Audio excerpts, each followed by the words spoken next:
बिस्मिल्लाहिर्रहमानिर्रहीम। अस्सलाम वालेकुम स्टूडेंट्स। आज हम देखने जा रहे हैं अपने लेक्चर में सूरह अंबिया की मशक। और इससे पहले वाले लेक्चर में हम लोगों ने डिस्कशन की थी सूरह अंबिया के तारुफ़ की और उसके कुछ अहम पॉइंट्स देखे थे। आज हम देखेंगे कौन सी आयात आप लोगों ने कवर करनी है बोर्ड पॉइंट ऑफ व्यू से, और कौन सी चीज़ें मशक में इसकी इंक्लूड हैं, और कौन कौन सी आयात जो है वो बोर्ड के लिए इंपॉर्टेंट है। और बाकी आज की जो मशक में हमारे पास क्वेश्चन आंसर MCQs और बाकी चीज़ें हैं उनको हम लोग डिस्कस करेंगे। लेकिन सबसे पहले मशक की तरफ मूव करने से पहले हम लोग देख लेते हैं कुछ दुआएं जो कि सूरह अंबिया से मखसूस हैं और सूरह अंबिया से ली गई हैं, और मुख्तलिफ़ औक़ात में मुख्तलिफ़ मौक़ों पर ये दुआएँ बहुत ज़्यादा कसरत से पढ़ी जाती हैं। इस सूरत की आप लोगों ने जो आयात बोर्ड के लिए तैयार करनी है वो है आपके पास आयत नंबर 30 to 35, और उसी का तर्जमा, इन 5 आयात का ही तर्जमा जो है आपसे सिर्फ पूछा जाएगा बोर्ड एग्ज़ाम्स में। और आपसे ऐसा कोई चीज़ नहीं है जो, और कोई ऐसी आयत नहीं है, कोई भी तर्जमा जो है वो इसके अलावा आपसे नहीं पूछा जाएगा। तो 30 to 35 जो आयात हैं वो हैं हमारे पास पेज नंबर 38 पे हैं, और वो स्टार्ट हो रही हैं अवलम यरल्लज़ीना कफ़रू से आयत नंबर 30, और लास्ट हमारे पास ये जाएंगी आयत नंबर 35।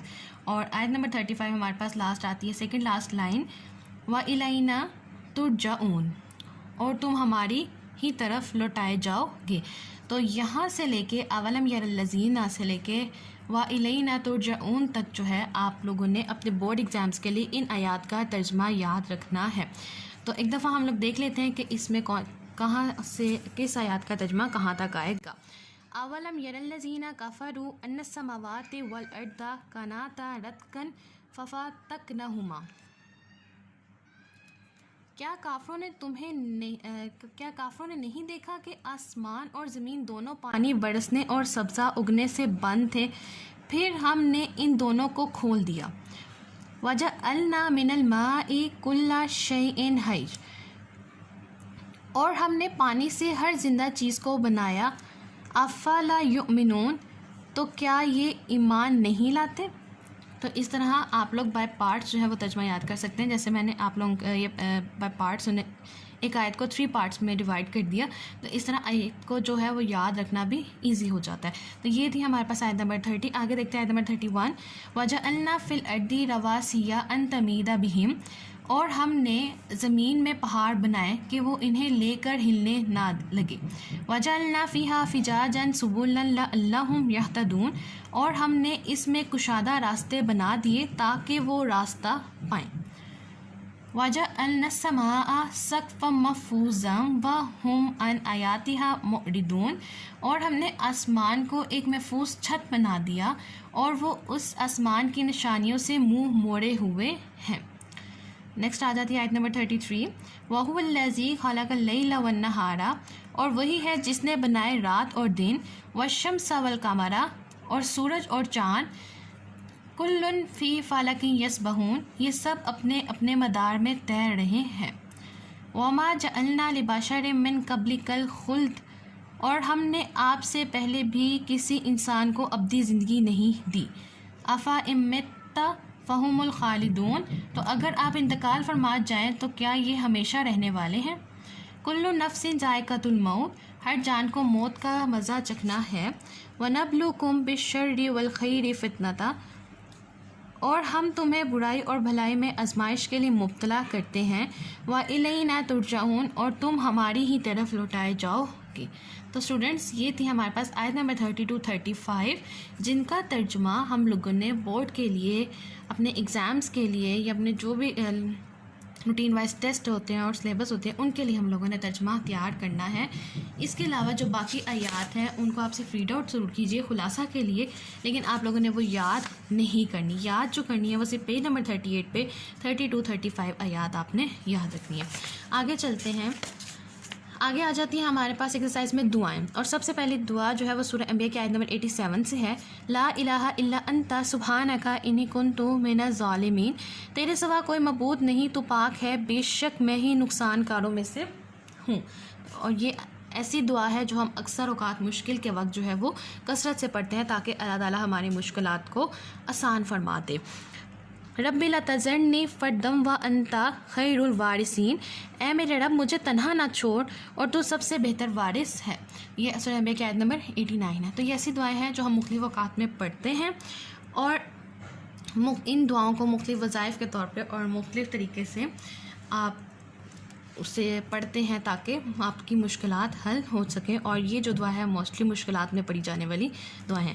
आगे मूव करते हैं ज़ख़ीरा अल्फाज के मायने। ये बहुत इंपॉर्टेंट पार्ट होता है। अगर आप ज़ख़ीरा अल्फाज के मायने बहुत अच्छी तरह तैयार कर लेते हैं तो आपके जो 5 मार्क्स का जो क्वेश्चन आता है बोर्ड में आएगा बल्कि, तो वो आपके कंफर्म हो जाएंगे। और अगर कोई एक या तो मायने अंदर से भी आ जाते हैं तो आपके पास वो चॉइस होती है तो आप उसे छोड़ सकते हैं। तो मैं आप लोगों को ज़रूर सजेस्ट करूँगी कि जो at the end of chapter आपको मायने दिए गए हैं उनको बहुत अच्छी तरह से तैयार करें।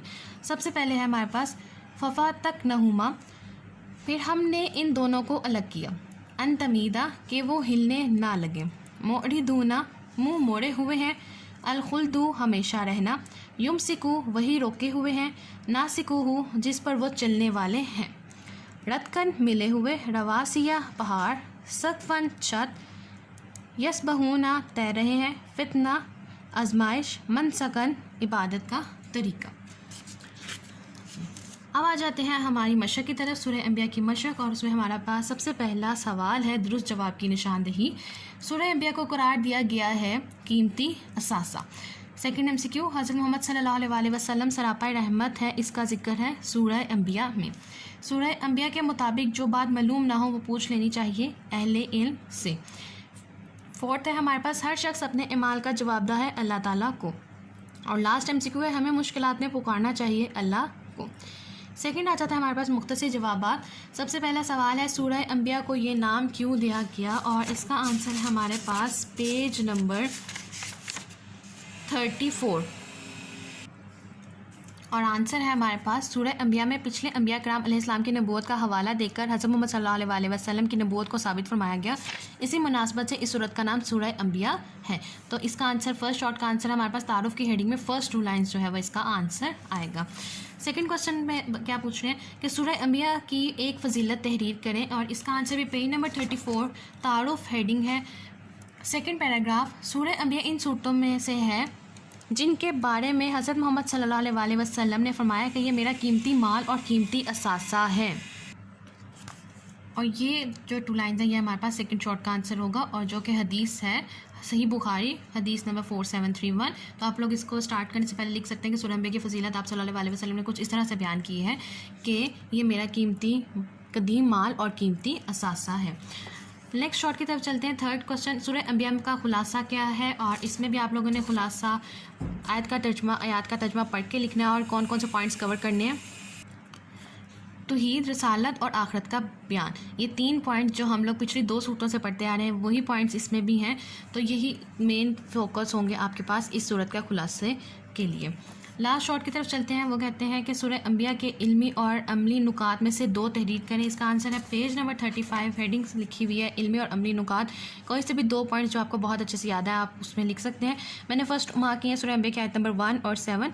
क़यामत का वक्त करीब से करीब तर होता जा रहा है, इसलिए हमें अल्लाह ताला से गाफिल होकर ज़िंदगी नहीं गुजारनी चाहिए। सेकंड पॉइंट है जो बात हम नहीं जानते वो हमें इल्म रखने वालों से पूछ लेनी चाहिए। थर्ड क्वेश्चन आता है दर्ज झेल में से कोई से 5 कुरानी अल्फाज के मायने लिखे। मैंने यहाँ पे 1 to 7 उसकी नंबरिंग जो है वो दे दी है और पीछे उसको मार्कआउट कर लिया है जहाँ पे उसका मीनिंग लिखा हुआ है। तो जो सबसे पहला है अन तमीदा कि वो हिलने ना लगे। सेकंड पे है नासिकुहु जिस पर वो चलने वाले हैं। थर्ड यस बहूना तैर रहे हैं। फोर्थ है हमारे पास रत कन मिले हुए। फिफ्थ मोड़िदूना मुँह मोड़े हुए। 6 है हमारे पास रवासिया पहाड़। और 7th है सकफा छत। ये हमारे पास 7 टोटल अल्फाज के मायने जो उन्होंने हमसे एक्सरसाइज में पूछे हुए थे। फोर्थ पार्ट आ जाता है दी गई आयात का बामुहावरा तर्जुमा लिखें। और अभी हम लोगों ने आयात लेक्चर के बिल्कुल स्टार्ट पर लिखी थी और अब एक दफ़ा मार्क कर लेते हैं ताकि आप लोगों को मुकम्मल तौर पर समझ आ जाए। सबसे पहली आयत जो उन्होंने पूछी है वो है आयत नंबर 31 पेज नंबर 38। आयत नंबर 31 है आपके पास वजअलना फिल अर्दी से स्टार्ट होके यह तदून और इसका तर्जुमा हमारे पास आएगा और हमने ज़मीन में पहाड़ बनाए कि वो इन्हें लेकर हिलने ना लगे और हमने इसमें कुशादा रास्ता बना दिए ताकि वो रास्ता पाए। सेकंड जो आयत है वो है हमारे पास आयत नंबर 32, और आयत नंबर 32 स्टार्ट हो रही है हमारे पास वजअलना समा से लेके हमारे पास मोरिदूना तक इसकी इंक्लूड है, और इसका तर्जुमा जो है वो आएगा और हमने आसमान को एक महफूज छत बना दिया और वो इस आसमान की निशानियों से मुंह मोड़े हुए हैं। थर्ड जो आयत है वो है हमारे पास आयत नंबर 33, वहुवल्लज़ी से स्टार्ट होगी और एंड होगी हमारे पास फ़ी फ़लकिन यस्बहून, और तर्जुमा है और वही है जिसने बनाए रात और दिन और सूरज और चाँद, ये सब अपने अपने मदार में तैर रहे हैं। लास्ट है आयत नंबर 34, वमा जअलना से स्टार्ट होगी, और हमने आपसे पहले भी किसी इंसान को अपनी ज़िंदगी नहीं दी, तो अगर आप इंतकाल फरमा जाएँ तो क्या ये हमेशा रहने वाले हैं, यहाँ तक जो आपके पास एक्सरसाइज में दी गई है। और वैसे आप लोग तैयार करेंगे आयत नंबर 32-35। लास्ट में हमारे पास आ जाता है सूरह अंबिया पर एक मुफस्सिल मज़मून तहरीर करें, और किसी भी सूरत में मज़मून, खुलासा और मरकज़ी ख्याल आप तभी लिख सकते हैं जब आपने उसका तर्जुमा अच्छी तरह से रीड आउट किया हो, या उसकी तफसील पढ़ी हो, या उसकी कोई डिटेल आपको इल्म हो। तो उसके ऊपर जो आप मज़मून लिखेंगे उसमें ये पैराग्राफ, तारुफ़ और कुछ अहम बातें तो आप ज़रूर शामिल करेंगे। और इसके अलावा मैं आपको ज़रूर सजेस्ट करूँगी कि आप लोग मुख्तलिफ़ तफसीर की किताबें मौजूद होती हैं, मुख्तलिफ़ ऐसी साइट्स हैं जिनके ऊपर खुलासा जो है सूरतों का अवेलेबल है, तफसीर अवेलेबल है, आप वहाँ से कंसल्ट कीजिए, ज़रूर मिल जाएगा आपको। और उसके जो पॉइंट्स हैं, basic main points, authentic points उन्होंने लिखे हुए। ऑथेंटिक वेबसाइट से आपने लेना है, कोई भी जो अनऑथेंटिक एक वेबसाइट है वो आप लोगों ने नहीं लेनी। जो ऑथेंटिक वेबसाइट है उसको यूज़ कीजिए, क्योंकि ये कुरान है, हम लोग किसी भी अनएथिकल साइट से कुछ भी नहीं उठा सकते। तो बहुत प्रॉपर्ली सर्च करके आप अपना खुलासा लिखें, मज़मून तैयार कीजिए। और जो बच्चों के अंदर कैपेबिलिटी है कि वो पूरा तर्जुमा रीड आउट करने के बाद ख़ुद लिख सकते हैं तो वो ज़रूर लिखें। इसके अलावा घरों में कुरान पाक मौजूद होते हैं, और कुरान पाक की जो साइट पर डिटेल लिखी होती है आप उसको भी मज़मून लिखने में तैयार यूज़ कर सकते हैं। अगर कोई बच्चा इंटरनेट से या किसी बुक से या नोट्स में से कंसल्ट नहीं करना चाह रहा, तो वो घर में मौजूद जो कुरान मजीद होते हैं उनकी साइट पे इतनी डिटेल लिखी होती है कि आप उसको अपने मज़मून में शामिल कर सकते हैं। तो स्टूडेंट्स, ये था हमारे पास आज सूरह अंबिया को देखा हम लोगों ने, उसकी पूरी एक्सरसाइज देखी, आयात देखी, ज़ख़ीरे अल्फाज के मायने देखिए, और मुझे उम्मीद है कि आपको आज का जो सबक है वो समझ आ गया होगा। इनकेस अगर आपको कोई ऐसी चीज़ समझ में ना आई हो या कहीं मुझसे बताने में रह गई हो तो आप मुझसे ज़रूर पूछ सकते हैं। मैं मुकम्मल कोशिश करूँगी कि आपको मुकम्मल तौर पर गाइड कर सकूँ। और लास्ट में मेरी आप सबसे सिर्फ एक रिक्वेस्ट है, काइंडली प्लीज़ चैनल को सब्सक्राइब कीजिए, वीडियो को लाइक कीजिए और अपने फ्रेंड के साथ ज़रूर शेयर कीजिए। Thank you.